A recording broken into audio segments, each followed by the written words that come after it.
Hi, I hope Tamandaba. I hope I haven't been forgotten. I know consistency is everything and you can't achieve anything if you're not consistent, but yeah, it's not always easy to be consistent. Circumstances beyond my control sometimes. However, thank God for another day. Today I'm able to make this video. And going forward, I'll be uploading even 2 videos in a day so that I make up for the time that I've lost or for the time that I may not be available. Welcome to my channel. I'm Black, I'm Bemba, and I'm proud. So today I'm going to share proverbs that are going to address a certain situation that has been trending in Zambia since it came out in the papers towards the end of last year. These are the 22,000 divorce cases that were recorded. Me, being a Proverbs person, I thought, why not use Proverbs to talk about this situation? My Proverbs may not mend what has been broken or restore anything, but I'm hoping we can use them and try to apply them to our lives to prevent the situation from repeating itself, especially at such a high rate. 22,000 cases for such a population is alarming. I'll get in the proverbs right away, and yeah, some of them will be bringing out issues like how or why we got to such numbers, and the others may be telling us what we can do to prevent the situation from happening or escalating. Number one, umulilo utangalalile abakulu, taocha. Umulilo utangalalile abakulu, taocha. Translation is a fire that is protected by elderly people doesn't burn.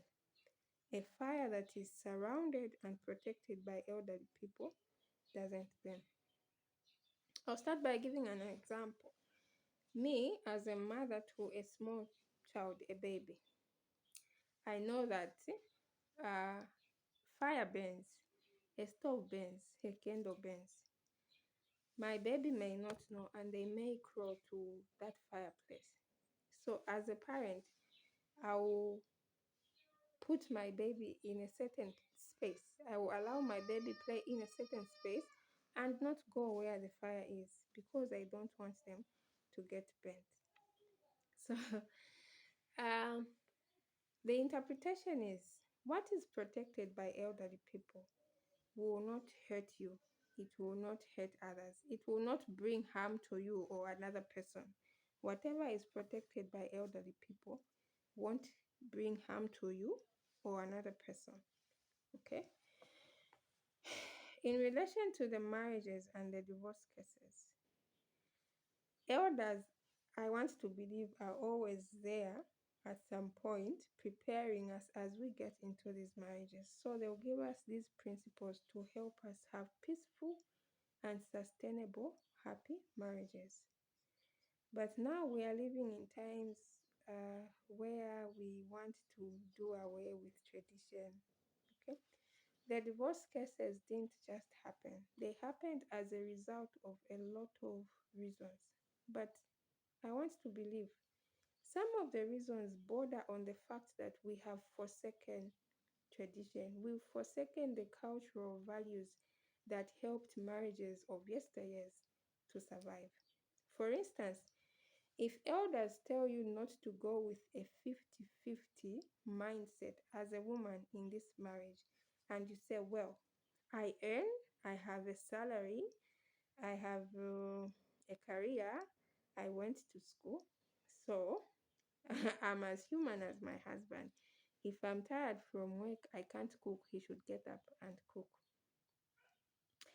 That may work for one person and may not work for the next person because even in these modern times, there are people who've been brought up to say a woman should be able to cook for you without complaining whether she's tired or not.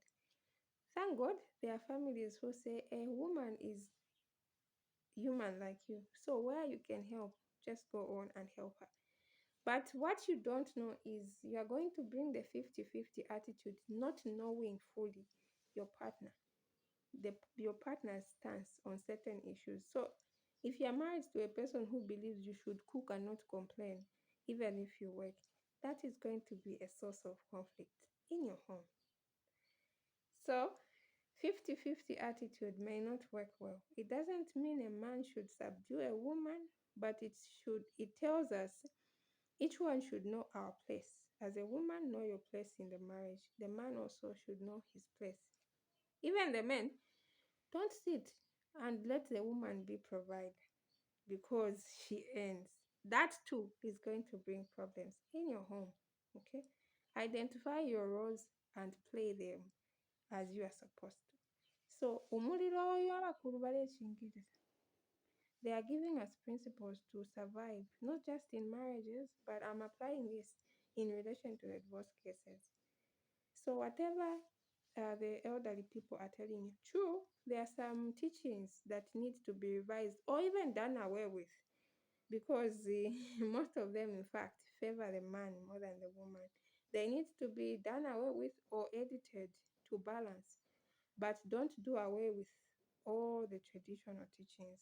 You can look at the marriages from yesterday, compare what helped them and what are we doing, what are we missing. Number two, ilyashi lya pansaka musenda chipuba. Ilyashi lya pansaka musenda chipuba. Pep talk. A person who gets pep talk and applies it to real life is a fool. I'm trying to translate this into English. So we'll be in a group and having silly chatter, and someone gets whatever we're discussing and wants to take it home. So Facebook came, WhatsApp came. People are sharing all manner of opinions on different issues, and someone is watching and saying, "Oh, so okay, so the way my wife responds to me means she doesn't respect. Oh, the way my husband has been behaving, it means this. You are going to bring uh, issues from things that you were just talking about on a social fora that doesn't even make sense. You're going to fight over things that you should not. So be careful. We thank God there's this social media thing and we can interact with our friends, we can connect, we can exchange ideas, but can we be sensible enough to sieve and know what not to take? Number three, ingando shirara baikumbo mtenge. Ingando shirara baikumbo mtenge. A house that you don't sleep in. You're going to admire a house you don't sleep in. Yeah, that's okay. I've tried to translate. My English has failed. But what it means is it's very easy for you to admire something from a distance, not knowing what is in that home. You're going to look at a couple and see how they carry themselves, what they portray, and say they are a happy couple. You don't know that you're happier, you don't know you are peaceful, and they are having issues in their home. So, immer because your neighbor have vehicles, your neighbors have vehicles, they have assets, you think they're happy. Now you want to compare your marriage to them. You want to fight with your spouse because my neighbor's husband bought the wife a car. You go and get a loan. I also want a car. Social media came and we are seeing all manner of happy couples. Hmm? Husbands buying vehicles for wives and posting on social media. Wives throwing birthday parties and doing what for their husbands. So now people are saying couple goals. What you don't know is every marriage has issues. Okay? The issues that you will never know because everyone is putting a front, but they are going to cause problems in your own marriage if you start comparing. Number four, uwawa tabulaka bepesho. So now people have been caught cheating in these marriages. They've brought children from outside, and because they've fallen, now they want to point at someone to say you are the cause. I fail. I made this mistake because of you. Can we own up? Cheating, to start with, is not a mistake. You don't cheat by mistake. It's a choice, it's a conscious decision someone makes. So you're going to turn around and say, no, it's a mistake, and you made me do this. No, that's not right. A lot of men have cheated on their wives and said, no, because my wife doesn't know how to cook. No, because my wife can't wash for me. Why not sit with your wife and say, honey, I think you need to wash. Can we talk about you washing and cooking for me? Issues should be sorted out between the two of you first. If you fail, bring in your elders, your pastors, your counselors from church, from all over. They are there to help us have good marriages. So if you choose to not talk about issues and look for temporary solutions out there, you find that you brought more problems in your marriages, and the result is divorce cases. The sad part is these divorce cases are not just happening and involving the two people who initially got married. There are children involved in some of those families. So prevention is better than cure. Let's do what we can do. If you give it your all and it fails, then at least your conscience will be clear and you say, I tried. Mhm. As I end, I want to say chiku. Ichinku taparamana mulilo. Chinku taparamana na mulilo. These friendships between opposite sexes have also landed a lot of marriages in chaos. People call females their besties. Women are also calling men their besties. So whatever issues they have at home, they want to share with the bestie. A man and a woman can never be just friends for a very long time. They'll end up sleeping.